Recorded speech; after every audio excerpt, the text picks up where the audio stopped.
Greiðslubyrði af íbúðalánum hátt í 6.000 heimila hækkar 20% á næsta ári. Hver sinnar gæfu smiður, segir bankastjóri Landsbankans. Greiðslubyrði hátt í 6.000 heimila af íbúðalánum á eftir að aukast 20% þegar vextir íbúðalánabankana verða endurskoðaðir eftir mitt næsta ár.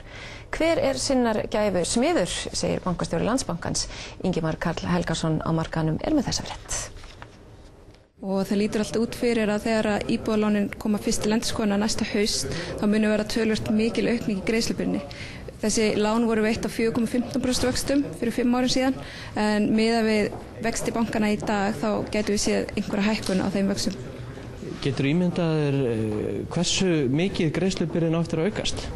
Við höfum áætlað að það gæti orðið 15 hækkun greiðslubyrðinar og þetta eins og ég segið aðeins á þeim lánum sem koma til endurskoðunar á þessum tímapunkti. Greiningadeild Landsbankans gerir ráð fyrir því að þriðjungur íbúðalánanna sem fólk tók hjá bönkunum þegar þið komin á markaðinn komi til endurskoðunar á síðari hluta næsta árs og fyrri hluta ársins þar á eftir. Í allt séu þetta 5.500 lán. Að meðaltali endurgreiðslubyrði heimilanna ekki verra nú en var 2003. En meðaltali segir ekki allt og það vafalaust til heimili sem hafa skuldsett sig á mikið.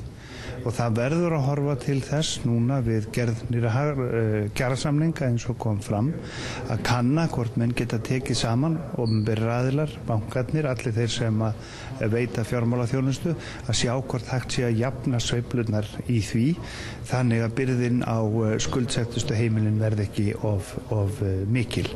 En hver sinnar gæfu smiður í því efni? Og ef að skuldsetningin hefur verið of mikil að þá verða menn að takast á við það.